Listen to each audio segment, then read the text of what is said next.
Imaginez-vous dans une salle de réunion. Tout le monde débat, argumente, essaie de s'imposer. Pourtant, une personne demeure silencieuse. Elle observe, écoute et attend. Au fil des instants, d'autres commencent à s'exprimer plus qu'ils ne le devraient, à dévoiler leurs faiblesses, à partager des informations superflues. Au final, ceux qui paraissaient passifs avaient en fait le contrôle depuis le début. Réfléchissez donc. Savoir quand intervenir et quand se taire fait-il réellement partie de vos compétences, ou tombez-vous dans le piège de révéler trop de choses sans en avoir conscience? Le silence représente un instrument de pouvoir que peu maîtrisent. Dans un monde où l'information est devenue la nouvelle monnaie et où chacun lutte pour attirer l'attention, ceux qui s'initient à la gestion du silence gagnent en respect, influence et deviennent moins manipulables. Mais comment exploiter le silence de manière stratégique sans sembler faible ou indifférent? Nicolas Machiavel, l'un des tacticiens politiques les plus réputés de l'histoire, a compris que le pouvoir ne repose pas sur celui qui parle le plus, mais sur celui qui gère le flux des informations. Il était conscient que ceux qui s'expriment sans stratégie perdent leur avantage avant même de le réaliser. Dans son œuvre majeure, Le Prince, Machiavel l'expose clairement. Un dirigeant avisé ne divulgue jamais toutes ses intentions, car un excès de transparence constitue un piège. Dans cette vidéo, vous apprendrez comment le silence peut devenir votre atout le plus redoutable pour gagner le respect, éviter la manipulation et influencer autrui sans avoir à dire plus que ce qu'il est nécessaire. Découvrons pourquoi les plus grands stratèges de l'histoire, des dirigeants politiques aux entrepreneurs florissants, utilisent le silence comme un moyen de domination. Et surtout, vous apprendrez exactement comment mettre cette stratégie en pratique dans votre vie quotidienne pour mieux contrôler vos interactions et décisions. Mais avant de poursuivre, je vous invite à réfléchir et à partager vos pensées dans les commentaires. À quel moment de votre existence avez-vous pris conscience que s'exprimer moins aurait pu être la meilleure option? Votre retour pourrait éclairer d'autres sur la force du silence. Maintenant, plongeons dans le passé et découvrons comment cette approche a été mise en œuvre à travers les âges et comment vous pouvez commencer à l'appliquer dès maintenant. Pour saisir la véritable puissance du silence, nous devons explorer l'histoire. Les grands leaders, stratèges et visionnaires ont compris que ceux qui parlent trop sont souvent désavantagés. En revanche, ceux qui maîtrisent l'art du silence finissent par influencer sans hausser le ton. Pensez à Jules César, l'un des généraux les plus notables de la Rome antique. Lors de ses campagnes militaires, il était rare qu'il dévoile ses projets à ses subordonnés avant le moment opportun. Cela laissait ses rivaux dans le flou, incapables de prévoir ses prochaines actions. Le résultat fut une série de victoires. Son silence n'était pas un signe de faiblesse, mais plutôt une stratégie. Il permettait d'abord à ses ennemis de définir leurs propres intentions avant de prendre ses décisions. Revenons maintenant à notre époque actuelle. Imaginez une réunion d'affaires. Avez-vous remarqué que ceux qui sont le plus respectés sont souvent ceux qui parlent le moins et lorsqu'ils se manifestent, tout le monde prête une oreille attentive? Cela arrive parce qu'ils savent gérer les informations efficacement. Celui qui reste silencieux obtient d'abord l'occasion d'observer, d'analyser et de discerner les faiblesses des autres. Et quand ils décident de s'exprimer, leurs mots portent un poids considérable. C'est ici qu'intervient Machiavel. Dans son célèbre ouvrage « Le Prince », il a noté que les individus doivent être soit flattés, soit anéantis, car ils peuvent réagir aux blessures mineures, mais pas aux plus graves. Que signifie cela? Parfois, il est préférable de ne rien dire plutôt que de dire quelque chose d'incomplet qui pourrait être dangereux. L'erreur la plus fréquente chez ceux qui aspirent à influencer autrui consiste à penser qu'il est impératif d'être constamment entendu. Pourtant, il est fondamental de comprendre que le silence exerce un impact psychologique considérable. En s'abstenant de parler, l'autre partie ressent une gêne et compense cette vacuité par des mots, s'exprimant souvent bien plus qu'elle ne devrait et se mettant à nu sans en être consciente. Cela découle du fait que les êtres humains redoutent le silence. Dans le cours d'une conversation, une pause amène généralement à l'idée de la combler, et celui qui prend l'initiative de combler ce vide révèle souvent plus qu'il ne l'aurait voulu. Les négociateurs les plus aguerris au monde exploitent cette dynamique en utilisant le silence comme une arme. Ils posent une question et attendent patiemment. Dans leur impatience à rompre le silence, l'autre partie finit souvent par divulguer des informations précieuses sans même s'en rendre compte. Réfléchissez un instant. Combien de fois vous êtes-vous incommodé en parlant trop ? Peut-être lors d'un entretien, d'une négociation ou même au cours d'une discussion personnelle. Avez-vous déjà expliqué plus que nécessaire pour tenter de justifier une situation qui ne nécessitait pas d'explication ? C'est un piège dont il faut se méfier. Machiavel a compris que le véritable pouvoir ne se trouve pas chez celui qui parle de manière éclatante, mais chez celui qui sait maîtriser la communication. Le silence engendre du mystère, inspire le respect et intimide. Voilà pourquoi les grands leaders, qu'ils soient politiciens ou PDG, excellent dans ce domaine. À présent, voici un test pour vous. Lors de votre prochaine conversation cruciale, tentez une expérience. Dites moins. Accordez-vous une pause avant de répondre. Résistez à l'envie de combler le silence. Observez simplement.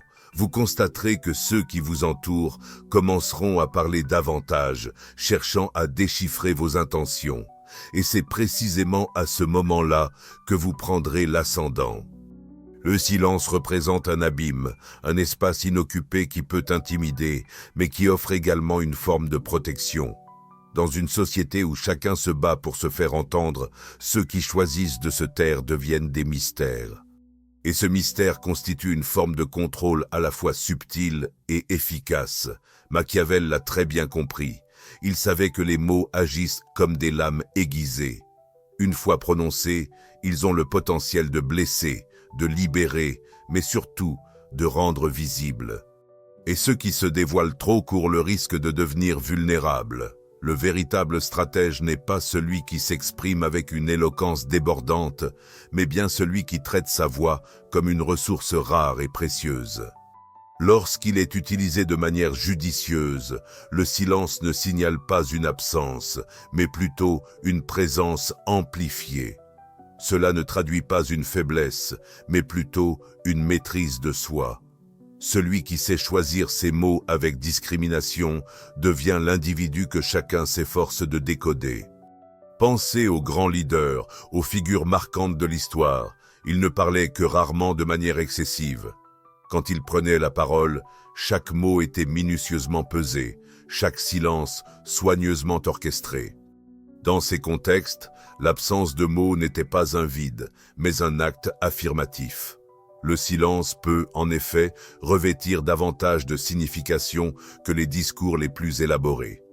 En raison de la rareté du silence aujourd'hui, il engendre le doute. Et le doute est source d'inconfort.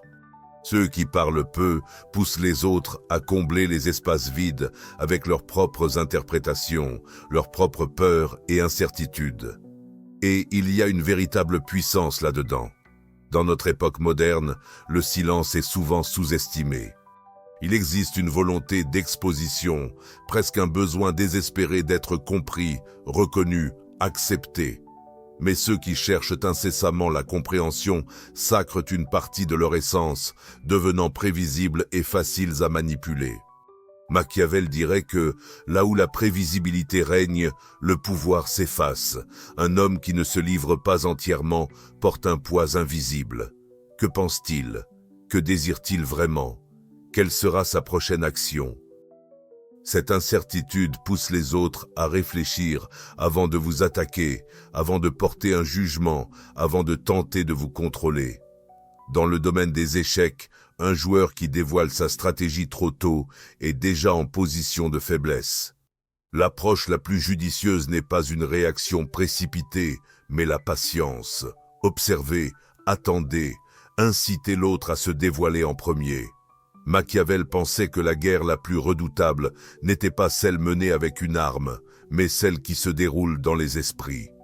Il savait que l'information représentait la véritable monnaie du pouvoir. Celui qui maîtrise ce qui est connu détient aussi ce qui est craint. Et le silence? Le silence conserve le contrôle de cette monnaie. Il existe un autre aspect perturbant du silence, sa capacité à persister. Dans une société où chacun se sent obligé de s'expliquer, ceux qui choisissent de ne pas le faire deviennent une énigme.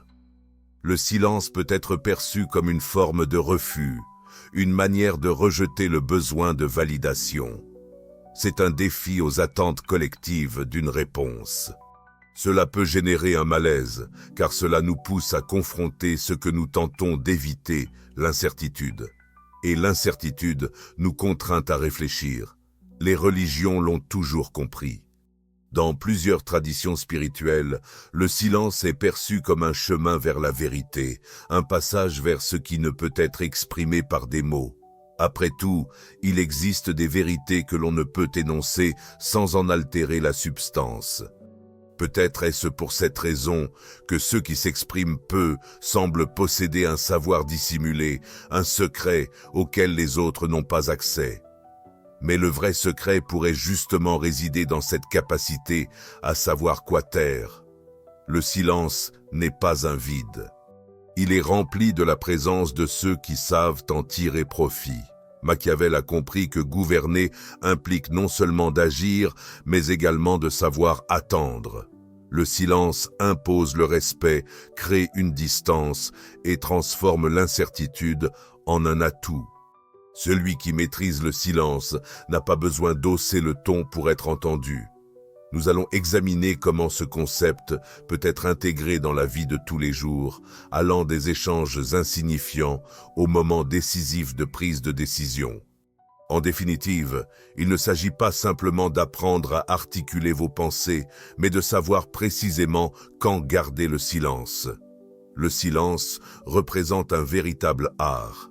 Et comme tous les arts, il nécessite de la compétence, de l'endurance et une intention réfléchie. Savoir se taire, ce n'est pas juste s'abstenir de parler, c'est aussi saisir le moment adéquat pour s'exprimer et le moment exact pour se taire. Dans les sphères politiques, professionnelles et dans les relations personnelles, des mots prononcés sans réflexion peuvent constituer une vulnérabilité.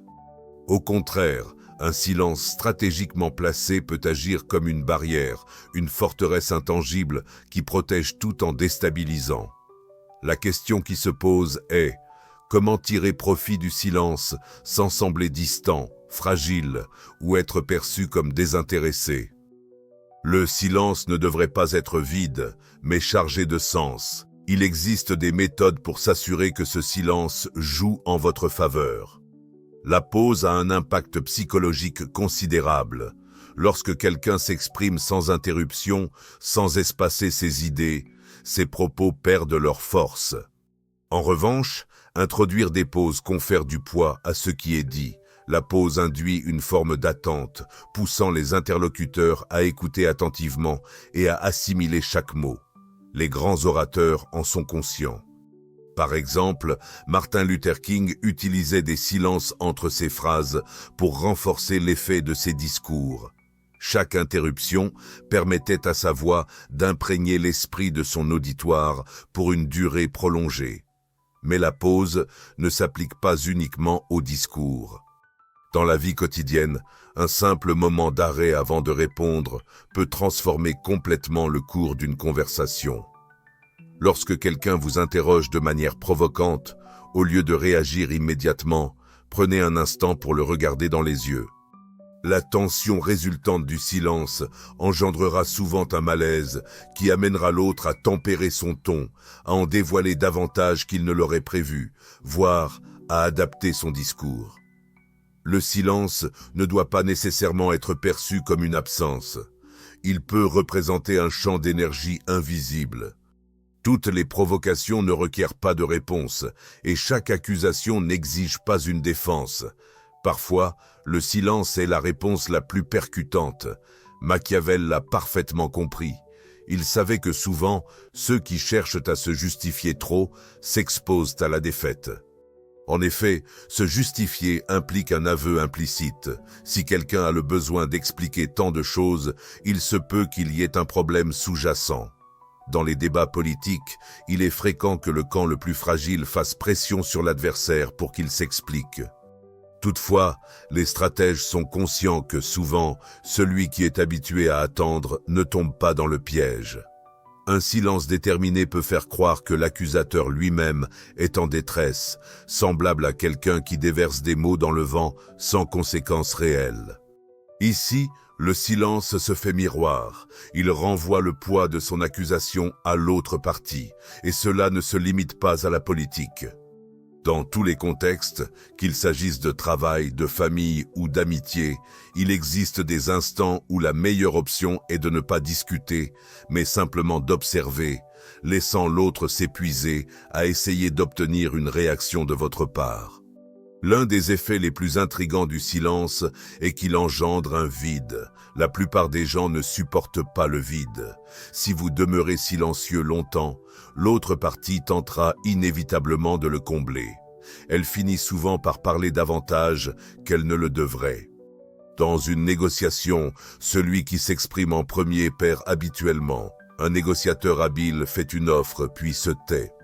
L'autre, mal à l'aise avec le vide, finit souvent par dévoiler ses points faibles, céder plus tôt que nécessaire, ou reformuler sa position d'une manière plus avantageuse pour celui qui a su faire preuve de patience. Ce principe s'applique également aux échanges informels. Lorsque vous adoptez le silence face à une demande provocatrice ou à une tentative de manipulation, votre interlocuteur se sent contraint de continuer à discuter, de justifier ses propos, de remplir le vide que vous avez créé. Et plus il s'exprime, plus il se met à nu. Savoir se taire, c'est essentiellement une question d'autocontrôle.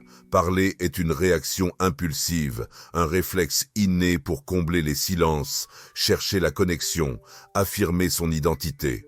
Cependant, la véritable force réside chez celui qui n'est pas esclave de son besoin irrépressible de parler. Machiavel soutenait qu'un bon leader devait maîtriser ses émotions, et il n'existe pas de plus grande illustration de cette maîtrise que celui qui résiste à l'envie de donner une réponse immédiate. Vous remarquerez un fait intéressant. Le silence a une force d'attraction.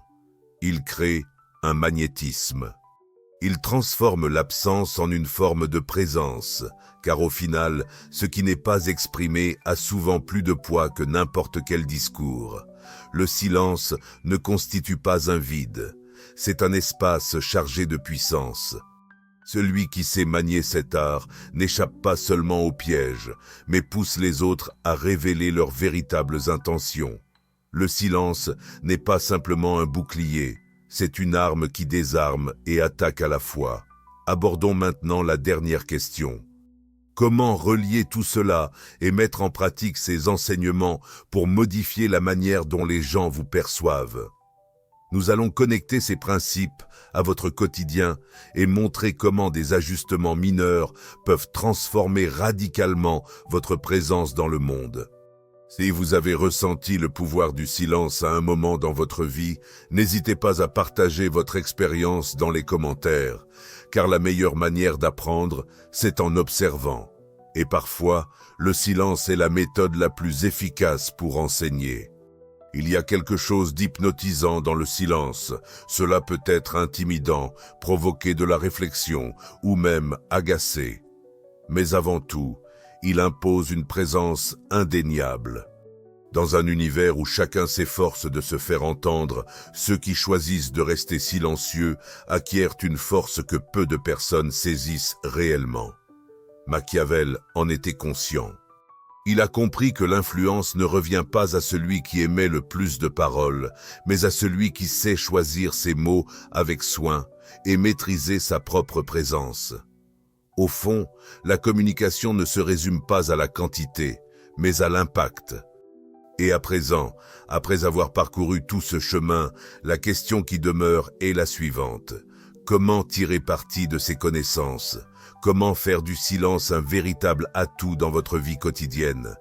La réponse ne se limite pas uniquement aux techniques. Vous êtes appelé à découvrir une nouvelle manière de percevoir le monde et vous-même. Dès l'enfance, on nous inculque la nécessité de nous justifier.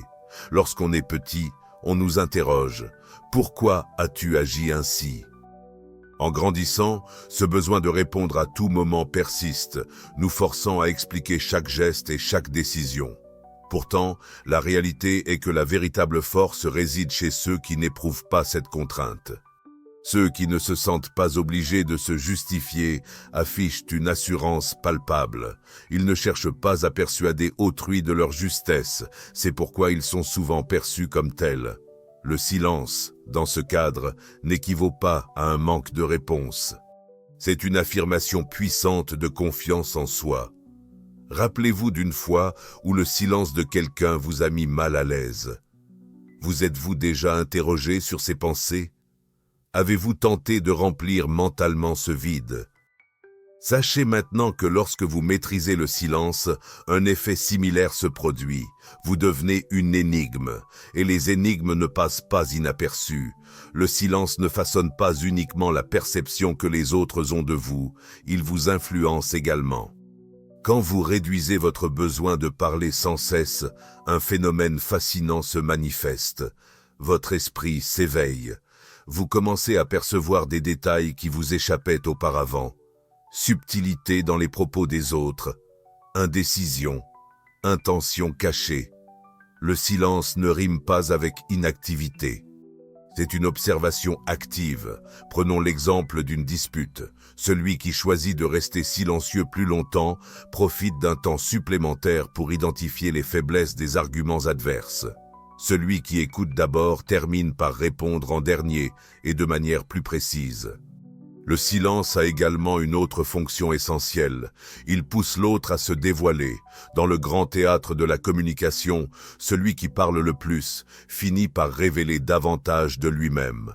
Crainte, insécurité, motivation. Le silence crée un vide que l'autre ressent la nécessité de combler. C'est dans cet acte qu'il se dévoile. Essayez-le. Lors de votre prochaine conversation majeure, parlez moins. Laissez l'autre s'expliquer, se contredire, se découvrir. Le pouvoir du silence ne se réduit pas uniquement à éviter des propos erronés. Il s'agit de permettre à l'autre de se livrer avant vous. Maintenant que vous avez saisi le fonctionnement du silence, une question persiste. Avez-vous le contrôle sur vos mots? Ou vos mots vous dominent-ils? Machiavel dirait que le pouvoir revient à celui qui sait contrôler l'information. Et ce contrôle commence par savoir ce qu'il faut révéler et ce qu'il faut dissimuler. La prochaine fois que vous ressentirez un besoin pressant de parler, de remplir un vide, de vous justifier, mettez un frein. Observez. Voyez ce qui se produit lorsque vous ne dévoilez pas tout immédiatement. Alors dites-moi, savez-vous quand vous êtes en retrait? Ou êtes-vous encore enfermé dans ce besoin d'être entendu? Si cette réflexion vous paraît pertinente, partagez votre expérience dans les commentaires. Si vous avez déjà constaté l'impact du silence dans votre existence, j'aimerais en prendre connaissance. Et bien entendu, si vous désirez davantage de contenu similaire, vous savez déjà quoi faire. Mais pour l'heure, voici une invitation. Essayez d'expérimenter le silence.